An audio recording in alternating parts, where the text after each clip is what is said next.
Hello everyone, welcome to online study point. तो आज हम लोग बात करेंगे मोस्ट इंपॉर्टेंट जनरल साइंस के टॉप 25 क्वेश्चंस के बारे में, और जिसकी ये प्रैक्टिस सेट ली जा रही है प्रैक्टिस सेट 22। इसके पहले की 21 प्रैक्टिस सेट आपको साइंस की प्लेलिस्ट में मिल जाएंगी, तो जिसने उन वीडियोस को नहीं देखा है जाकर के देखिएगा।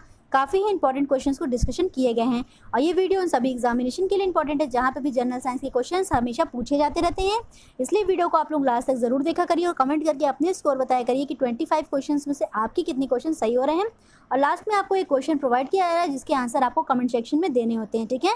तो स्टार्ट करने से पहले जो भी अभी चैनल पे नए हैं या फिर चैनल को सब्सक्राइब नहीं किया है, जल्दी इस चैनल को सब्सक्राइब करके बेल आइकन को दबा दीजिए, जिससे कि वीडियो की नोटिफिकेशन आपको सबसे पहले मिल जाए। और वीडियो की पीडीएफ के लिए आप टेलीग्राम चैनल को भी ज्वाइन कर सकते हो, जिसकी लिंक नीचे आपको डिस्क्रिप्शन बॉक्स में मिल जाएगी, ठीक है। वीडियो पसंद आता है तो वीडियो को लाइक करिए और ज़्यादा से ज़्यादा शेयर करके अपना सपोर्ट शो करिए। और सबसे इंपॉर्टेंट न्यूज़ कि ऑनलाइन स्टडी पॉइंट का एंड्रॉयड ऐप लॉन्च हो चुका है। जिसने भी अभी तक इंस्टॉल नहीं किया है, गूगल प्ले स्टोर पर जाइए और जल्दी से इंस्टॉल करिए। यहाँ पे भी आपको साइंस की पीडीएफ और भी सारी चीज़ों की पीडीएफ मिल जाएंगी, ठीक है। और इसमें क्या खास है, आइए हम वीडियो के लास्ट में आपको बताएंगे। पहले क्वेश्चंस पे चलते हैं। तो फर्स्ट क्वेश्चन आपकी स्क्रीन पे है, फर्स्ट को पढ़िए। एक आदर्श चालक आइडियल कंडक्टर का ऊष्मीय प्रतिरोध यानी कि थर्मल रेजिस्टेंस क्या होगा। आपसे पूछा जा रहा है कि एक आदर्श चालक का ऊष्मीय प्रतिरोध क्या होगा। तो इसका आंसर करेक्ट ऑप्शन है, आदर्श चालक का ऊष्मीय प्रतिरोध 0 होता है, ठीक है ना। आइडियल कंडक्टर का थर्मल रेजिस्टेंस क्या होगा, 0 होगा। यहाँ तक क्लियर हो गया। आइए चलते हैं नेक्स्ट क्वेश्चन आपकी स्क्रीन पे। विद्युत चुंबकीय प्रेरण सिद्धांत यानी कि प्रिंसिपल ऑफ इलेक्ट्रोमैग्नेटिक इंडक्शन के प्रतिपादक थे। क्या हो जाएगा इसका आंसर करेक्ट। तो इसका आंसर करेक्ट है ऑप्शन सी यानी कि फैराडे ने दिया था। क्या विद्युत चुंबकीय प्रेरण का सिद्धांत क्या होता है, आइए इसको देख लेते हैं।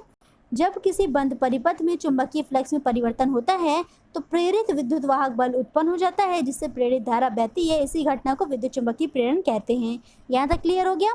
फैराडे का लॉ क्या था ये समझिए। विद्युत चुंबकीय प्रेरण की घटना में उत्पन्न प्रेरित विद्युत वाहक बल का मान चुंबकीय फ्लक्स में परिवर्तन की दर के बराबर होता है। ये जरूर से याद रखिएगा कि जो उसमें उत्पन्न विद्युत वाहक बल होता है उसका मान चुंबकीय फ्लक्स में परिवर्तन की दर के बराबर होता है। तो यहाँ तक क्लियर हो गया। आइए चलते हैं नेक्स्ट क्वेश्चन, क्वेश्चन थर्ड आपकी स्क्रीन पे। प्राकृतिक चयन के सिद्धांत यानी कि प्रिंसिपल ऑफ नेचुरल सिलेक्शन के प्रतिपादक का नाम क्या है, जल्दी से बताइए इसका आंसर। तो इसका आंसर करेक्ट है ऑप्शन यानी कि चार्ल्स डार्विन। हमने आपको एक वीडियो में बताया था कि चार्ल्स डार्विन की एक बुक है जिसका नाम क्या है, ओरिजिन ऑफ स्पीसीज, ठीक है। ओरिजिन ऑफ स्पीसीज यानी कि उत्तम जीविता का सिद्धांत, ये भी इनकी एक बुक का नाम है। और ये भी याद रखिए अब कि प्राकृतिक चयन के सिद्धांत यानी कि प्रिंसिपल ऑफ नेचुरल सिलेक्शन के प्रतिपादक कौन है, तो ये है चार्ल्स डार्विन। ओके, यहाँ तक क्लियर। आइए हम देख लेते हैं इनका नियम थोड़ा सा क्या है। जिस प्रक्रिया द्वारा किसी जनसंख्या में कोई जैविक गुण कम या अधिक हो जाता है उसे प्राकृतिक वर्ण या प्राकृतिक चयन या फिर नेचुरल सिलेक्शन कहते हैं। क्या होता है नेचुरल सिलेक्शन। जिस प्रक्रिया द्वारा किसी जनसंख्या में कोई जैविक गुण कम या फिर अधिक हो जाता है तो उसे प्राकृतिक चयन या नेचुरल सिलेक्शन कहते हैं। यह एक धीमी गति से क्रमशः होने वाली एक अनैच्छिक प्रक्रिया होती है। प्राकृतिक वर्ण यानी कि प्राकृतिक चयन ही क्रम विकास की प्रमुख विधि होती है। चार्ल्स डार्विन ने इसकी नींव रखी और इसका प्रचार प्रसार भी किया। तो प्रतिपादक कौन है इसके, तो चार्ल्स डार्विन है। यहाँ तक क्लियर। आइए चलते हैं नेक्स्ट क्वेश्चन आपकी स्क्रीन पे। एक मोल में कुल परमाणुओं की संख्या कितनी होती है। एक मोल में कुल परमाणुओं की संख्या क्या होती है ये आपसे पूछा जा रहा है। 1 Avogadro number is equals to क्या होगा। तो इसका आंसर करेक्ट है ऑप्शन सी यानी कि 6.023 × 10⁻23। क्या करेक्ट है, 6.023 × 10⁻23। ये आपका आंसर करेक्ट हो जाएगा। कैसे आपको याद रखना है, यहाँ पे जो देखिए वैल्यू है ना वहीं पे 10 की पावर में भी रहेगी, तो आप इस तरह से याद रख सकते हो 6.023 × 10⁻23। और ये प्लस में ही है वैल्यू, ठीक है, माइनस में नहीं है। तो एक मोल में कुल परमाणुओं की संख्या जितनी होती है वही होता है 1 एवोगैड्रो नंबर। तो याद रहेगा अब आप लोगों को। आइए चलते हैं नेक्स्ट क्वेश्चन, क्वेश्चन 5 अब आपकी स्क्रीन पे है। फोटोग्राफी में प्रयुक्त हाइपोविलियन का रासायनिक नाम क्या है। फोटोग्राफी में जो हाइपोविलियन प्रयुक्त होता है उसका रासायनिक नाम क्या है ये आपसे पूछा जा रहा है। तो इसका आंसर करेक्ट है ऑप्शन बी यानी कि सोडियम थायोसल्फेट, ठीक है। सोडियम थायोसल्फेट जो है फोटोग्राफी में प्रयुक्त होने वाले हाइपोविलियन का रासायनिक नाम है। यहाँ तक क्लियर। आइए चलते हैं नेक्स्ट क्वेश्चन आपकी स्क्रीन पे। वृक्क यानी कि किडनी की कार्यात्मक इकाई है। 4 ऑप्शन आपको दिए गए हैं, इनमें से क्या हो जाएगा इसका आंसर करेक्ट। तो इसका आंसर करेक्ट है ऑप्शन बी यानी कि नेफ्रॉन। तो नेफ्रॉन को क्या कहते हैं, नेफ्रॉन को किडनी की कार्यात्मक इकाई कहते हैं, ठीक है। आइए इसका डायग्राम देखिए, थोड़ा सा हम एक्सप्लेन कर देते हैं आपको, जूम करके देखिए। तो यहाँ पे आपको ये किडनी का स्ट्रक्चर दिख रहा है। किडनी के स्ट्रक्चर में साइड साइड में देखिए ये कॉर्नर जो बॉक्स नुमा ये दिख रहा है, इसी को कहते हैं नेफ्रॉन। और इसको अगर हम लोग जूम करके देखेंगे नेफ्रॉन को, तो इसमें देखिए वुमेन्स कैप्सूल भी पाया जाता है। तो नेफ्रॉन के अंदर क्या पाया जाता है? नेफ्रॉन में पाया जाता है वुमेन्स कैप्सूल। और नेफ्रॉन किसकी कार्यात्मक इकाई है? तो नेफ्रॉन कार्यात्मक इकाई है किसकी? किडनी की। ठीक है, यहाँ तक क्लियर हो गया आप सभी को? नेफ्रॉन किडनी की सूक्ष्म संरचनात्मक और कार्यात्मक इकाई है। यह एक वृक्क कोशिका और वृक्क नलिकाओं से बना होता है, जैसे कि आपने अभी डायग्राम में देखा था। वृक्क कोशिकाओं में ही केशिकाओं का एक गुच्छ होता है, जिसे क्या कहते हैं? तो जिसे कहते हैं ग्लोमेरुल्स। ठीक है, ग्लोमेरुल्स कहा जाता है। और इसमें ही वुमेन्स कैप्सूल होता है। हमने आपको डायग्राम में सारा चीज़ दिखा दिया है। ओके, तो यहाँ तक क्लियर हो गया आप सभी को? आइए चलते हैं नेक्स्ट क्वेश्चन। क्वेश्चन 7 आपकी स्क्रीन पे है। सामान्य आँख के लिए स्पष्ट दृष्टि की न्यूनतम दूरी क्या होती है? काफ़ी ही बेसिक लेवल का क्वेश्चन है, ये बार बार पूछा जाता है, आपको एकदम अच्छे से क्लियर भी होगा। तो सामान्य आँख के लिए स्पष्ट दृष्टि की न्यूनतम दूरी कितनी होती है? तो इसका आंसर करेक्ट है ऑप्शन डी, यानी कि 25 सेंटीमीटर। ठीक है, 25 सेंटीमीटर ये होती है स्पष्ट दृष्टि की न्यूनतम दूरी। क्लियर हो गया? आइए चलते हैं नेक्स्ट क्वेश्चन आपकी स्क्रीन पे। जीन के बारे में कौन सा कथन सत्य है? 4 ऑप्शन आपको दिए गए हैं, बताइए जीन के बारे में कौन सा कथन सत्य है? तो इसका आंसर क्या करेक्ट है? इसका आंसर करेक्ट हो जाएगा ऑप्शन डी, यानी कि उपरोक्त तो सभी करेक्ट हैं। ओके, तो ये ऑप्शन डी आपका कैसे करेक्ट है ये समझिए। पहला ऑप्शन क्या था? यह डीएनए की कार्यात्मक इकाई है, बिल्कुल सही है। जीन आनुवांशिक इकाई है, बिल्कुल सही। गुणसूत्र पर उपस्थित होता है, तो बिल्कुल सही। तो ओवरऑल ये तीनों ऑप्शन करेक्ट हैं, इसलिए आपका आंसर करेक्ट हो जाएगा ऑप्शन डी, यानी कि उपरोक्त सभी। ठीक है, जैसा कि आप लोग डायग्राम में देख रहे हो कि ये सेल है। सेल के अंदर क्या पाया जाता है? सेल के अंदर न्यूक्लियस है। और न्यूक्लियस में भी क्या होते हैं? तो न्यूक्लियस में क्रोमोसोम होते हैं। और क्रोमोसोम किससे मिलकर के बने होते हैं? तो क्रोमोसोम मिलकर के बने होते हैं डीएनए से और प्रोटीन से। ओके, यहाँ तक क्लियर हो गया? और डीएनए में ही जीन्स पाया जाता है, जैसा कि आपको डायग्राम में क्लियर हो पा रहा होगा। ओके, तो इसका एक्सप्लेनेशन देखिए क्या है। गुणसूत्रों पर स्थित डीएनए की बनी वो अति सूक्ष्म संरचनाएं जो आनुवांशिक लक्षणों का धारण एवं उनका एक पीढ़ी से दूसरे पीढ़ी में स्थानांतरण करती हैं, जीन या फिर पितरैक कहलाती हैं। आनुवांशिक गुणों का वाहक किसे कहते हैं? तो ये भी जीन्स को कहा जाता है। जीन जो होती है डीएनए के न्यूक्लियोटाइडों का एक ऐसा अनुक्रम होता है जिसमें सन्निहित कूटबद्ध सूचनाओं के अंततः प्रोटीन के संश्लेषण का कार्य भी संपन्न होता है। तो ये भी याद रखिएगा, प्रोटीन के संश्लेषण का कार्य भी यहीं पे संपन्न होता है। यहाँ तक क्लियर हो गया? तो चलिए चलते हैं नेक्स्ट क्वेश्चन आपकी स्क्रीन पे। न्यूनतम और अधिकतम थर्मामीटर के निर्माण में किन 2 तरल पदार्थों का उपयोग किया जाता है? न्यूनतम और अधिकतम थर्मामीटर के निर्माण में किन 2 तरल पदार्थों का उपयोग किया जाता है, ये आपको बताना है। सभी को पता होगा कि थर्मामीटर में पारा तो होता ही होता है, साथ ही साथ और क्या चीज़ मिलाया जाता है, ये आपको ये बताना है। तो इसका आंसर करेक्ट है ऑप्शन सी, यानी कि पारा तथा शराब होता है। ठीक है, पारा और शराब होता है किसमें? तो न्यूनतम और अधिकतम थर्मामीटर के निर्माण में। क्लियर हो गया? आइए चलते हैं नेक्स्ट क्वेश्चन। क्वेश्चन 10 आपकी स्क्रीन पे। पदार्थीय परमाणुवाद यानी कि एटॉमिक थ्योरी की प्रवक्ता कौन थे? आपको बताना है कि पदार्थीय परमाणुवाद यानी कि एटॉमिक थ्योरी के प्रवक्ता कौन थे। 4 ऑप्शन आपको दिए गए हैं, इनमें से क्या करेक्ट हो जाएगा?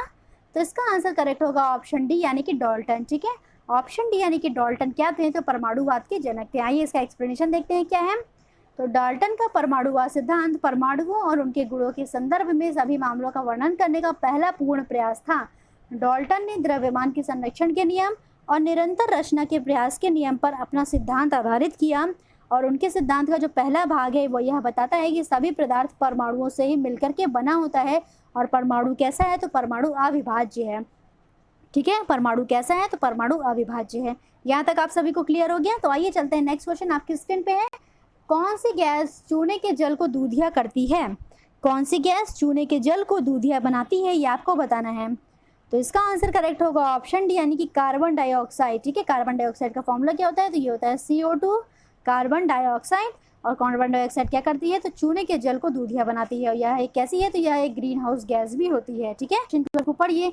आरेखित पेशी यानी कि नॉन लीनियर टिश्यू कहाँ पे पाए जाते हैं? 4 ऑप्शन आपको दिए गए हैं, हृदय, आमाशय, आहार नाली या त्वचा।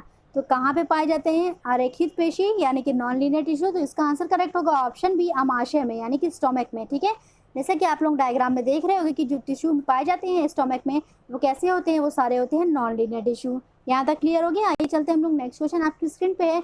CNG में सर्वाधिक मात्रा में उपस्थित कार्बन का यौगिक होता है। इसका क्या करेक्ट होगा? 4 ऑप्शन आपको दिए गए हैं, बताइए इनमें से क्या करेक्ट हो जाएगा? तो इसका ऑप्शन करेक्ट होगा ऑप्शन है, यानी कि मीथेन। ठीक है, मीथेन जो होता है वो CNG में सर्वाधिक मात्रा में उपस्थित एक कार्बन का यौगिक है। यहाँ तक क्लियर? आइए चलते हैं क्वेश्चन 14 आपकी स्क्रीन पे। सबसे अधिक विद्युत ऋणात्मकता, तो यानी कि इलेक्ट्रोनेगेटिव होगा यहाँ पे। ठीक है, इलेक्ट्रोनेगेटिव एलिमेंट कौन सा होता है? तो इसका आंसर बताइए क्या होना चाहिए? तो इसका आंसर करेक्ट है ऑप्शन, यानी कि फ्लोरीन जो है वो सबसे ज़्यादा इलेक्ट्रोनेगेटिव एलिमेंट है इन चारों में से। ठीक है, तो ऐसे देखिएगा, फ्लोरीन होता है, फिर उसके बाद क्लोरीन होता है, फिर ब्रोमीन और फिर आयोडीन। तो इलेक्ट्रोनेगेटिव सबसे ज़्यादा कौन है, तो इलेक्ट्रोनेगेटिव फ्लोरीन है, उसके बाद क्लोरीन है, फिर ब्रोमीन है, फिर आयोडीन है। ओके, क्लियर हो गया। तो सबसे ज़्यादा इलेक्ट्रोनेगेटिव कौन सा था, फ्लोरीन है। तो क्वेश्चन 14 का आंसर हो गया ए। यहाँ तक क्लियर। आइए चलते हैं नेक्स्ट क्वेश्चन। क्वेश्चन 15 आपकी स्क्रीन पे। ऑक्सीकरण यानी कि ऑक्सीडेशन में होता है। 4 ऑप्शन आपको दिए गए हैं, इनमें से बताना है कि ऑक्सीकरण में क्या होता है। तो इसका आंसर करेक्ट होगा ऑप्शन बी, यानी कि इलेक्ट्रॉन मुक्त किए जाते हैं। क्या किए जाते हैं, इलेक्ट्रॉन मुक्त किए जाते हैं। आइए इसको हम समझा देते हैं आपको, कैसे इलेक्ट्रॉन मुक्त करते हैं, कैसे समझोगे आप लोग कि क्या ऑक्सीकरण हो रहा है और किसमें रिडक्शन हो रहा है। तो आइए हम आपको एक्सप्लेन कर देते हैं। इसका एक्सप्लेनेशन देखिए क्या है। जैसे कि एक सोडियम का कोई एलिमेंट है, सोडियम ने इलेक्ट्रॉन को लूज किया, तो एक इलेक्ट्रॉन लूज करने पे सोडियम पे आ जाएगा पॉजिटिव का चार्ज।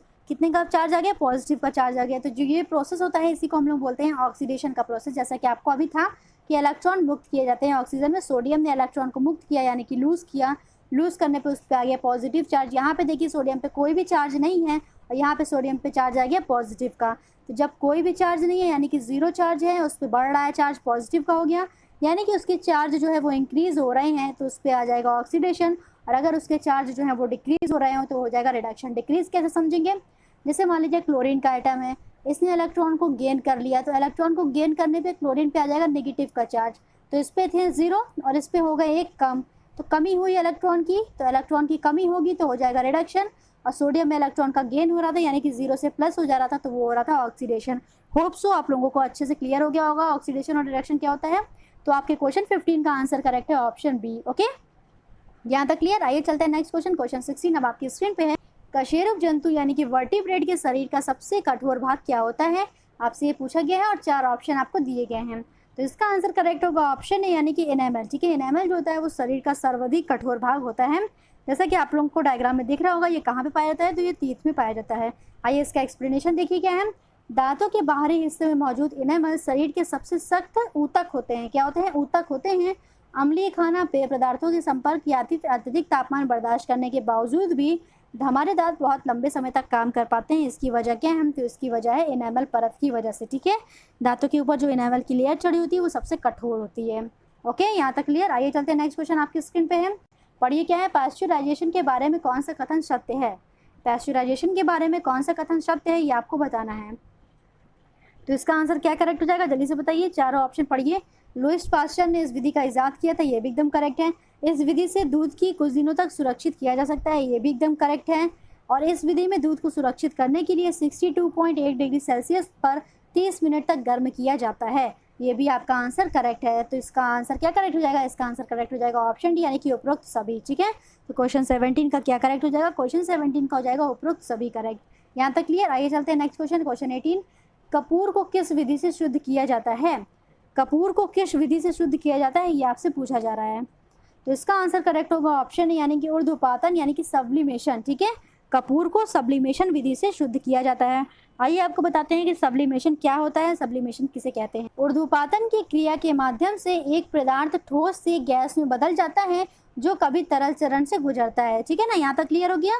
तो ऊर्ध्वपातन एक ऐसी विधि होती है, यानी कि सब्लिमेशन एक ऐसी विधि होती है जिससे कि कोई पदार्थ ठोस से सीधे गैस में परिवर्तित हो जाता है। ठीक है, तो इसका क्या उदाहरण है, सूखी बर्फ हो गया, ठोस CO2 हो गया, ये सब ऊर्ध्वपातन की क्रिया का एक उदाहरण प्रदान करता है। ओके, यहाँ तक क्लियर हो गया। तो इसमें क्या होता है, पदार्थ सीधे ठोस अवस्था से गैस में बदल जाता है, ठोस से सीधे गैस में, ऊर्ध्वपातन हो गया यानी कि सब्लिमेशन हो गया। ठीक है, आइए देखते हैं नेक्स्ट क्वेश्चन आपकी स्क्रीन पे। मानव शरीर की सबसे बड़ी ग्रंथि यानी कि लार्जेस्ट ग्लैंड कौन सी है। मानव शरीर की सबसे बड़ी ग्रंथि यानी कि लार्जेस्ट ग्लैंड क्या होती है। तो इसका आंसर करेक्ट होगा ऑप्शन डी, यानी कि यकृत। ठीक है, इस टाइप की क्वेश्चन को काफ़ी ध्यान से पढ़ा करिए। यकृत हो गई सबसे बड़ी ग्रंथि। और अगर आपसे पूछा जाए यहीं पे सबसे बड़ी अंतःस्रावी ग्रंथि क्या है, तो सबसे बड़ी अंतःस्रावी ग्रंथि हो जाएगी थायराइड ग्लैंड। थायराइड ग्लैंड कहाँ पे पाई जाती है, तो ये पाई जाती है मनुष्य के गले में यानी कि कंठ में पाई जाती है। ठीक है, तो थायराइड ग्लैंड कहाँ पाई जाती है, कंठ में पाई जाती है। यह सबसे बड़ी अंतःस्रावी यानी कि एंडोक्राइन ग्लैंड मानी जाती है। ओके, तो यहाँ तक क्लियर हो गया। और पिट्यूटरी ग्लैंड कहाँ पे पाई जाती है, तो ये पाई जाती है मनुष्य के मस्तिष्क में यानी कि ब्रेन में। ठीक है, क्लियर हो गया। इसको हम लोग मास्टर ग्रंथि भी कहते हैं, पिट्यूटरी ग्रंथि को मास्टर ग्रंथि भी कहते हैं, क्योंकि ये सारी ग्रंथि को क्या करती है, मास्टर करती है। क्लियर हो गया। तो आइए चलते हैं हम लोग नेक्स्ट क्वेश्चन आपकी स्क्रीन पे है, आंटी को पढ़िए। धातु की छड़ी के माध्यम से संचरित गर्मी की मात्रा सीधे किसके अनुपातिक कारक होगा, यानी कि डायरेक्टली प्रोपोर्शनल सीधे किसके होगा, ये आपको बताना है। गर्मी की प्रवाह का समय इसकी भी डायरेक्टली प्रोपोर्शनल होगा। ठीक है, पार अनुभाग का क्षेत्रफल इसके भी डायरेक्टली प्रोपोर्शनल होगा, और तापमान प्रवणता यानी कि टेम्परेचर ग्रेडियंट के भी डायरेक्टली प्रोपोर्शनल होगा। तो ओवरऑल आपका आंसर करेक्ट हो जाएगा ऑप्शन डी यानी कि उपरोक्त सभी के। ठीक है, तो धातु की छड़ी के माध्यम से संचलित जो गर्मी की मात्रा होगी वो उपरोक्त सभी के अनुपातिक कारक होगी यानी कि डायरेक्टली प्रोपोर्शनल होगी सभी के। आइए चलते हैं क्वेश्चन 21 आपकी स्क्रीन पे। वास्तविक मछली यानी कि रियल फिश कौन सी है? क्या पूछा जा रहा है कि रियल फिश कौन सी है, और आपको 4 ऑप्शन दिए गए हैं। तो इसका आंसर करेक्ट है ऑप्शन सी यानी कि हिप्पोकैम्पस। ठीक है, हिप्पोकैम्पस जो होती है वो रियल फिश होती है, और इसका नाम देखिए क्या होता है। हिप्पोकैम्पस को किस और नाम से जानते हैं? तो इसको जानते हैं सी हॉर्स के नाम से। ठीक है, सी हॉर्स भी कहते हैं इस टाइप की फिश को, ये तो आप सभी को पता होगा। ओके, तो इसका एक्सप्लेनेशन सुनिए क्या है। Sea horse is the name given to the 46 species of small marine fish in the genus hippocampus. Okay, यहाँ तक क्लियर हो गया आप सभी को। आइए चलते हैं नेक्स्ट क्वेश्चन, क्वेश्चन 22 पढ़िए। निम्नलिखित में से सार्वत्रिक विलायक है यानी कि यूनिवर्सल सॉल्वेंट क्या है? मोस्ट इंपॉर्टेंट क्वेश्चन है, कई बार एग्जाम में पूछा जा चुका है और आपको पता भी होगा क्योंकि काफ़ी इजी क्वेश्चन है ये। तो सार्वत्रिक विलायक यानी कि यूनिवर्सल सॉल्वेंट क्या है? तो इसका आंसर करेक्ट हो जाएगा ऑप्शन यानी कि जल। ठीक है, वाटर जो होता है वो यूनिवर्सल सॉल्वेंट होता है। यहाँ तक क्लियर? आइए चलते हैं नेक्स्ट क्वेश्चन आपकी स्क्रीन पे। पूछा है कि कौन सा युग्म सम्मिलित नहीं है? एक तरफ आपको विटामिन दिए गए हैं, दूसरी तरफ उसकी कमी से होने वाले रोग दिए गए हैं। तो विटामिन ए की कमी से होता है रक्तौंधी, ये भी एकदम करेक्ट है। विटामिन बी की कमी से बेरी होता है, ये भी करेक्ट है। विटामिन सी की कमी से होता है स्कर्वी रोग, ये भी करेक्ट है। और विटामिन डी की कमी से क्या होता है? तो विटामिन डी की कमी से होता है रिकेट्स, है ना, जो कि बच्चों में होता है जिनकी हड्डियाँ क्या होती हैं, कमज़ोर हो जाती हैं। तो विटामिन डी की कमी से होता है रिकेट्स रोग। और आप लोग कमेंट करके बताओ कि नपुंसकता यानी कि बांझपन जो होता है वो किस विटामिन की कमी से होने वाला रोग है। तो हम लोग चलते हैं क्वेश्चन 24 की तरफ। क्वेश्चन 24 आपकी स्क्रीन पे है। गिरगिट रंग क्यों बदलता है? ये आपसे पूछा गया है। गिरगिट रंग बदलता है ये तो सबको पता है, अब वो रंग क्यों बदलता है ये बताना है आपको। तो इसका आंसर करेक्ट है ऑप्शन बी यानी कि गर्मी प्रबंधन के लिए रंग बदलते हैं। तो गिरगिट जो होता है वो गर्मी की प्रबंधन के लिए रंग बदलता है। ओके, आइए चलते हैं नेक्स्ट क्वेश्चन, क्वेश्चन 25 जो कि आज का लास्ट क्वेश्चन है। ये किडनी का मुख्य कार्य क्या है? ये आपको बताने हैं। 4 ऑप्शन आपको दिए गए हैं, जल्दी से बताइए इसका आंसर। तो इसका आंसर करेक्ट ऑप्शन है यानी कि शरीर से अपशिष्ट पदार्थों का उत्सर्जन करना। शरीर से अपशिष्ट पदार्थों का उत्सर्जन करना किडनी का मुख्य कार्य है। और किडनी का और क्या कार्य होता है? तो ब्लड का फिल्टरेशन जो होता है वो भी कहाँ पे होता है? तो किडनी में होता है। ठीक है, यानी कि रक्त का शुद्धिकरण किडनी में ही होता है। अब चलिए कल का क्वेश्चन देखिए जो आपसे पूछा गया था। कल का क्वेश्चन क्या था? किस रंग के प्रकाश का अपवर्तनांक सबसे अधिक होता है? आपसे पूछा गया था किस रंग के प्रकाश का अपवर्तनांक सबसे अधिक होता है, और आप सभी के करेक्ट आंसर थे, राइट आंसर थे। इसका आंसर करेक्ट है ऑप्शन है यानी कि बैगनी। और आप सभी ने ये भी बता दिया है कि प्रकाश का अपवर्तनांक किसका सबसे कम होता है, तो वो है लाल रंग का। ठीक है, तो लाल रंग के प्रकाश का अपवर्तनांक सबसे कम होता है और बैगनी रंग के प्रकाश का अपवर्तनांक सबसे अधिक होता है। अब लीजिए आज का क्वेश्चन देखिए, आज के क्वेश्चन का आंसर दीजिए। झूला झूलती हुई किसी लड़की के बगल में अगर कोई दूसरी लड़की आकर के बैठ जाएगी तो उसके आवर्तकाल पर क्या प्रभाव पड़ेगा, ये आपको बताना है। तो इस क्वेश्चन का कमेंट सेक्शन में आंसर दीजिए। और सबसे इंपॉर्टेंट न्यूज़ आपके लिए ये है कि ऑनलाइन स्टडी पॉइंट की जो एंड्रॉयड ऐप है उस पर आपको साइंस का रिवीजन अब से मिलने जा रहा है। ठीक है, आप लोग यहाँ पे तो ये साइंस पढ़ोगे ही पढ़ोगे, साथ में वॉइस मैसेज में हम आपका रिवीजन करवा देंगे। जैसे कि आपने ये यहाँ पे कर लिया, उसके बाद वॉइस मैसेज में केवल वॉइस रहेगी। ठीक है, वॉइस में आपका रिवीजन हो जाएगा जिससे कि आपको साइंस बिल्कुल भी नहीं भूलेगी। तो यहाँ पे आप इसको अच्छे से करिए, उसके बाद कुछ ही घंटों के बाद आपको वहाँ पे उसका रिवीजन भी मिल जाएगा जिससे कि आपकी साइंस एकदम पक्की हो जाए। तो जितने क्वेश्चन आप ये करते जाओगे आपको एकदम अच्छे से याद होता जाएगा, कभी भी नहीं भूलेगा, और एग्जामिनेशन पॉइंट ऑफ व्यू से आपके लिए काफ़ी इंपॉर्टेंट होगा। जल्दी से ऐप को इंस्टॉल कर लीजिए, बहुत ही हेल्पफुल आपके लिए होने वाला है, आपकी प्रिपरेशन में बहुत ही हेल्पफुल होगा। ठीक है, और ये भी बताइए साथ ही साथ कि आपके 25 क्वेश्चन में से कितने क्वेश्चन सही हुए हैं। वीडियो आपको पसंद आया हो तो वीडियो को लाइक करिए और ज़्यादा से ज़्यादा शेयर करके अपना सपोर्ट शो करिए, और कमेंट करके रिव्यू ज़रूर बताया करिए कि साइंस की वीडियो आपको कैसे लग रहे हैं। Okay, thank you so much.